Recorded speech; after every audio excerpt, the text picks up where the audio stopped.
Hi friends, నా పేరు వంశీ. మీరు చూస్తున్నారు Vamsi electrical works in Telugu YouTube channel.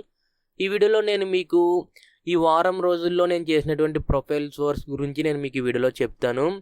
ఈ వారంలో నేను చేసినటువంటి ప్రొఫైల్స్ అనేది చాలా డిజైన్స్ అయితే వచ్చాయి. వర్క్ కూడా చాలా బాగా జరిగింది.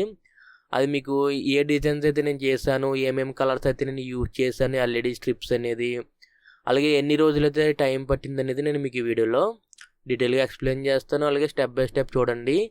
వీడియో అనేది నచ్చితే లైక్ చేయండి. ఇది మీకు ప్రొజెక్టర్ రూమ్. ఇది మీకు ప్రొజెక్టర్ అయితే ఉంటుంది లోపల. ఈ రూమ్లో మీకు చుట్టూ 1 ఇంచ్ ప్రొఫైల్ అయితే ఉండి మధ్యన మీకు 3/4 ప్రొఫైల్స్ అయితే ఉన్నాయి. చుట్టూ 1 ఇంచ్ ప్రొఫైల్లో 1 ఇంచ్ ప్రొఫైల్స్లో మీకు వైట్ కలర్ స్ట్రిప్ అయితే వెలుగుతుంది, డబల్ స్ట్రిప్ అయితే వస్తుంది. మధ్యన ఉన్నటువంటి 3/4 ప్రొఫైల్ ఉంది కదా, అందులో మీకు న్యూట్రల్ వైట్ అయితే వస్తుంది. కలర్ అనేది కొంచెం ఎల్లో కలర్లో ఉంటుంది కదా, అది మీకు న్యూట్రల్ వైట్ అంటే. తర్వాత మీకు చుట్టూ ఎడ్జ్ కనిపిస్తుంది, చూసారు కదా.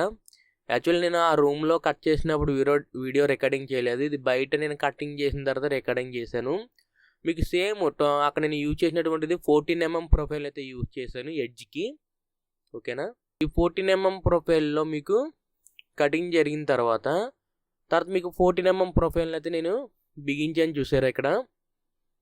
అంటే అలా బిగించుకున్న తర్వాత మీకు వైరింగ్ అనేది లాక్కుని నేను ఛానల్స్ కూడా పెట్టుకున్నాను, మీరు ఇక్కడ చూడొచ్చు. అలాగే మీకు ఇక్కడ నేను యూజ్ చేసినటువంటి వైర్ వచ్చి మీకు 14/38. ఇది మీకు 2 కోర్ వైరు, కాపర్ వైరే మొత్తం. స్పీకర్కి అయితే వాడతారు లోకల్లో, ఎలక్ట్రానిక్ షాపుల్లో మీకు ఇది లభిస్తుంది. ఇక్కడ ప్రొఫైల్స్కి ఈ వైర్ అయితే సరిపోతుంది. తర్వాత నేను చుట్టూ ఎడ్జ్కి నేను ఛానల్ అనేది బిగించిన తర్వాత ఈ బ్లూ కలర్ స్ట్రిప్ని అయితే నేను యూజ్ చేశాను. ఇది మీకు ప్రొజెక్టర్ రూమ్. ఇది ప్రొజెక్టర్ రూమ్లోనైతే ఈ విధంగా ఉంటుంది. దేనికైతే మీకు ఇండివిజువల్ స్విచ్ అయితే ఉంటుంది. ఈ బ్లూ కలర్ దానికి ఒక స్విచ్ ఉంటుంది. బాక్స్లో మీకు చుట్టూ వైట్ కలర్ చెప్పాను కదా స్ట్రిప్ అనేది, దానికి ఒక స్విచ్ ఉంటుంది. అలాగే మధ్యలో ఉండేటువంటి న్యూట్రల్ వైట్ స్ట్రిప్స్ అని చెప్పాను కదా, దానికి ఒక స్విచ్ అయితే ఉంటుంది. మీకు బ్లూ కలర్ అయితే లైటింగ్ అయితే చాలా బాగుంది. పూర్తిగా కన్స్ట్రక్షన్ అయితే కంప్లీట్ అయిపోతే ఇంకా బాగుంటుంది. తర్వాత మీకు వర్క్ అయితే కంప్లీట్ అయిపోయిన తర్వాత ఇది ఈ విధంగా ఉంటుంది. బ్లూ కలర్ చుట్టూ, అలాగే మీకు వైట్, మధ్యలో మీకు న్యూట్రల్ వైట్, ఇలా మీకు 3 కలర్స్ అయితే వస్తాయి. మీకు 3 స్విచ్చెస్ అయితే ఉంటాయి. ఇది మీకు వర్క్ అనేది కంప్లీట్ అయిన తర్వాత ఈ విధంగా ఉంది, మీరు చూసుకోవచ్చు. ఇలా మీకు చుట్టూ బ్లూ కలర్ అయితే వస్తుంది. ఇక్కడ మీకు ప్రొజెక్టర్ స్టాండ్ అయితే ఉంది. ప్రొజెక్టర్ స్టాండ్ ఆపోజిట్లోనే మీకు వాల్కి ప్రొజెక్టర్ అయితే వస్తుంది, ప్రొజెక్టర్ స్క్రీను. ఇది మీకు ఓవరాల్గా వర్క్ అయితే ఈ విధంగా ఉంటుంది. మీకు నేను అన్నీ ఆన్ చేసిన తర్వాత ఇమేజ్ అయితే ఈ విధంగా తీసాను. బాగుంది కదా వర్క్ అనేది. తర్వాత నేను చేసినటువంటిది ఏమిటంటే మీకు గ్రీన్ కలర్ అయితే చేశాను ప్రొఫైల్. ఇది మీకు డూప్లెక్స్కి రీసెంట్గా డైమండ్ అనేది చేశాను కదా, డైమండ్ చుట్టూ వస్తుంది ఈ గ్రీన్ కలర్ అనేది. ఇది నేను డూప్లెక్స్ నుండి కింద ఫ్లోర్లో నుండి నేను వీడియోని అయితే రికార్డింగ్ చేస్తున్నాను, మీరు చూసుకోవచ్చు. ఈ విధంగా మనం ఆన్ చేసుకుంటే గ్రీన్ కలర్ అయితే వెలుగుతుంది. బాగుంది, ఇది కూడా చాలా బాగా వచ్చింది వర్క్ అనేది, మీరు చూసుకోవచ్చు. తర్వాత నేను కటింగ్ అయితే పూర్తయింది. కటింగ్ అయితే పూర్తయిన తర్వాత ఈ విధంగా అయితే ఉంటుంది. ఇది మీకు 14mm ఛానలే కటింగ్ కూడా. మీకు కటింగ్ పూర్తి అయిపోయింది. వైరింగ్ కూడా నేను లాగాను, మీరు చూసుకోవచ్చు. కార్నర్స్లో మీకు వైర్స్ అయితే ఉన్నాయి. మీకు అక్కడ హోల్ కనిపిస్తుంది కదా, అక్కడ చోక్స్ అయితే ఉంటాయి సీలింగ్ లైట్ దగ్గర. ఇవి మీకు ఛానల్స్. ఇవి నేను వైర్ అనేది పెట్టుకుని నేను ఛానల్స్ కూడా పెట్టాను, మీరు చూసుకోవచ్చు. ఇవి మీకు 14mm ఛానల్సే. మీకు లోపల నేను యూజ్ చేసినటువంటి స్ట్రిప్ ఏంటంటే 10mm strip, 240 LEDs green colour. తర్వాత మీకు వర్క్ అనేది కంప్లీట్ అయిన తర్వాత నేను ఒకసారి ఆన్ చేశాను, చూడండి ప్రొఫైల్ అనేది. ఒకసారి ఆఫ్ చేశాను, మీకు మళ్ళీ ఒకసారి నేను ఆన్ చేసి చూపిస్తాను, చూడండి. ఈ విధంగా అయితే లైటింగ్ అయితే వస్తుంది, మొత్తం గ్రీన్ ఇది. తర్వాత మీకు లైటింగ్ అనేది ఈ విధంగా వస్తుంది. మీకు నేను కొంచెం చీకటి పడిన తర్వాత వీడియో అయితే రికార్డింగ్ చేస్తున్నాను, లైటింగ్ అనేది ఏ విధంగా అయితే మనకి ఫిల్ అవుతుంది అనేది తెలుసుకోవడానికి. నేను కింద డూప్లెక్స్ నుండి తీస్తే వీడియో అనేది ఈ విధంగా ఉంది. మీకు లైటింగ్ అనేది కింద వరకు అయితే వస్తుంది. మీకు పైన బాక్స్ ఇది రెక్టాంగులర్ షేప్లో ఉంది బాక్స్ మొత్తం, మీరు చూసుకుంటే. అలాగే నేను రీసెంట్గా చేసినటువంటి డైమండ్ ప్రొఫైల్ కూడా ఆన్ చేశాను, చూడండి. డైమండ్ ఆన్ చేస్తే ఈ విధంగా ఉంది. వీటికి కూడా మీకు 2 స్విచ్చెస్ అయితే ఉంటాయి. డైమండ్కి ఒక స్విచ్ అయితే ఉంటుంది, చుట్టూ గ్రీన్ కలర్ ప్రొఫైల్కి అయితే ఒక స్విచ్ అయితే ఉంటుంది. అలాగే మీకు కింద ఇది మీకు డైనింగ్ హాల్లో. ఇది డైనింగ్లో నేను చేసినటువంటి ప్రొఫైల్స్ వచ్చి మీకు 3 Ls కింద అయితే ఉంటాయి. ఇవి మీకు 3 L కింద అయితే ఉంటాయి ప్రొఫైల్స్ అనేది. 2 వైట్ కలరు, ఒకటి న్యూట్రల్ వైట్ అయితే ఉంది. మీకు దీనికి కూడా సెపరేట్ స్విచ్చెస్ అయితే ఉంటాయి. ఒక్కొక్క ఎల్కి ఒక్కొక్క స్విచ్ అయితే ఉంటుంది. మా కస్టమర్కి ఏది కావాలితే అది ఆన్ చేసుకుంటారు.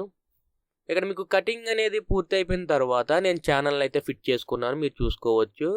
ఇక్కడ ఎల్ షేప్లో మీకు 1 ఇంచ్ ప్రొఫైల్స్, ఇక్కడ నేను యూజ్ చేసినటువంటి ప్రొఫైల్స్ వచ్చి 1 ఇంచ్ ప్రొఫైల్స్లో నేను డబల్ స్ట్రిప్ అయితే వేశాను. లైటింగ్ అయితే ఎక్కువ కావాలన్నారు హాల్లో అయితే. ఇది డైనింగ్ కమ్ము టీవీ కూడా ఇక్కడ చూసుకుంటారు, అక్కడే టీవీ యూనిట్ కూడా ఉంటుంది. తర్వాత నేను వర్క్ అయితే కంప్లీట్ అయిపోయిన తర్వాత ఒక ఎల్ని అయితే వెలిగించాను, ఎంత లైటింగ్ అనేది వస్తుంది అని చూస్తే ఓవరాల్గా మీకు ఈ ఒక ఎల్ అనేది వాళ్ళు ఆన్ చేసుకుంటే సరిపోతుంది లైటింగ్ అనేది హాల్లో. లేదు ఎవరన్నా రిలేటివ్స్ వచ్చినా లేకపోతే ఏమైనా ఫంక్షన్ జరిగినా మొత్తం మిగిలిన లైట్స్ అనేది వేసుకుంటే మీకు చాలా లైటింగ్ అయితే ఉంటుంది. ప్రజెంట్ ఇప్పుడు కన్స్ట్రక్షన్స్ అనేది జరుగుతుంది కాబట్టి కొంచెం లైటింగ్ అయితే డల్గా ఉండొచ్చు. మీకు వాల్స్కి పెయింటింగ్ అయిపోయి కింద ఫ్లోరింగ్లో టైల్స్ కూడా వచ్చేసాయి అనుకోండి, లైటింగ్ అనేది రిఫ్లెక్ట్ అవుతుంది. తర్వాత మీకు 3 ఎల్లు అయితే ఆన్ చేశాను. మీకు ఈ విధంగా అయితే ఉంటుంది లైటింగ్ అనేది. మీకు కెమెరా అనేది సరిగ్గా క్యాప్చర్ చేయకపోవచ్చు, ఎందుకంటే నేను మొబైల్ ఫోన్తో రికార్డింగ్ అయితే చేస్తాను వర్క్లో వీడియోస్ అనేవి. అందువల్ల క్వాలిటీ కొంచెం ఈ విధంగా అయితే ఉంటుంది. కానీ అక్కడ దగ్గర నుండి చూసుకుంటే మట్టుకి చాలా బాగుంది వర్క్ అనేది. ఓకేనా. ఓవరాల్గా మీకు నేను ఈ వర్క్స్ చేయడానికి ఎన్ని రోజులు పట్టిందో చెప్తాను. యాక్చువల్లీ మీకు ఇప్పుడు ఈ వర్క్ ఉంది కదా, ప్రొజెక్టర్ రూమ్లో వర్క్ అనేది, ఇది మీకు 2 డేస్ అయితే పట్టింది. ఛానల్స్ అనేది బిగించుకుని స్ట్రిప్స్ అనేది కనెక్షన్ ఇవ్వడానికి 2 డేస్ అయితే పట్టింది. కానీ అంతకుముందు మీకు కటింగ్ అయితే జరిగిపోయింది, కటింగ్స్ అయితే జరిగింది. నేను ఛానల్ అయితే ఫిట్ చేశాను, మా వర్కర్స్ ఉంటారు కదా వాళ్ళైతే కటింగ్ అయితే చేసేసారు. తర్వాత నేను ఛానల్స్ అయితే ఫిట్ చేసుకుని సాల్డరింగ్స్ అవి చేసుకుని దీనికి ఫైనల్ వర్క్ అనేది అవడానికి 2 డేస్ అయితే పట్టింది ప్రొజెక్టర్ రూమ్ అనేది. తర్వాత మీకు ఇక్కడ గ్రీన్ కలర్ ఉంది కదా, ఈ గ్రీన్ కలర్ అనేది కటింగ్ అయితే జరగలేదు. మళ్ళీ కటింగ్ అయితే పెట్టుకుని మళ్ళీ ఛానల్స్ అయితే బిగించుకుని కనెక్షన్స్ అవన్నీ ఇచ్చుకునేసరికి 1 రోజు అయితే అయ్యింది మీకు ఈ ప్రొఫైల్ అనేది వేయడానికి. ఇది మీకు 13 మీటర్ల ప్రొఫైల్ అయితే ఉంటుంది. చుట్టూ లెంత్ అనేది 13 నుండి 15 మీటర్లు అయితే ఉంటుంది. తర్వాత నేను మీకు మధ్యలో డైమండ్ అని చెప్పాను కదా, ఈ డైమండ్ అనేది ఆల్రెడీ కటింగ్ అయితే జరిగిపోయింది. కటింగ్ అయితే జరిగిన తర్వాత నేను ఛానల్స్ అయితే బిగించుకొని ఇది వెలిగించడానికి మీకు 1 రోజు అయితే పట్టింది టైం అనేది. ఎందుకనుకుంటే మీకు ఇది డైమండ్ కదా, మీకు కార్నర్స్ అయితే త్వరగా కలవు. కార్నర్స్ మీకు టైమింగ్ అనేది చాలా టైం అయితే పడుతుంది. తర్వాత మీకు ఇవి ఎల్స్ ఉన్నాయి కదా, డైనింగ్లో ఎల్స్ అనేవి, ఈ ఎల్ షేప్ ప్రొఫైల్స్ అనేది కటింగ్ అయితే జరిగిపోయింది. తర్వాత నేను ఛానల్స్ అయితే ఫిట్ చేసుకుని మీకు వర్క్ అనేది చేసుకోవడానికి 2 డేస్ అయితే పట్టింది. ఓకేనా. అంటే ఒక్కొక్కసారి ఏమైందంటే ఛానల్ కూడా సరిగ్గా ఎక్కేది కాదు, మళ్ళీ కటింగ్ అయితే జరుగుతూ ఉండేది. అందువల్ల కొంచెం లేట్ అయితే అయ్యింది వర్క్ అనేది. ఓకేనా, మీకు అర్థమైంది అనుకుంటున్నాను. ఇది ఫ్రెండ్స్ మీకు ఈ వీడియోలో నేను చేసినటువంటి వారం రోజుల్లో ప్రొఫైల్ వర్క్స్ అనేది. ఈ ప్రొఫైల్ వర్క్స్లో మీకు ఏ డిజైన్ నచ్చింది అనేది కింద కామెంట్లో తెలియజేయండి. అలాగే మీకు ఈ వీడియో నచ్చితే లైక్ చేయండి. అలాగే ఇంతవరకు మన ఛానల్ సబ్స్క్రైబ్ చేసుకోకపోతే కింద కనిపిస్తున్నటువంటి రెడ్ కలర్ సబ్స్క్రైబర్ని ప్రెస్ చేసి తప్పకుండా సబ్స్క్రైబ్ చేసుకోండి. ఇలాగే మన ఛానల్లో మరిన్ని ఎలక్ట్రికల్ వీడియోస్ అనేవి వస్తూనే ఉంటాయి. అంతేకాకుండా మన ఛానల్లో ఉన్నటువంటి ఎలక్ట్రికల్ వీడియోస్ని మీ ఫ్రెండ్స్ అండ్ ఫ్యామిలీ మెంబర్స్తో షేర్ చేయండి. ఈ వీడియోకి ఇంతే, మళ్ళీ మనం నెక్స్ట్ వీడియోలో కలుసుకుందాం. Bye friends.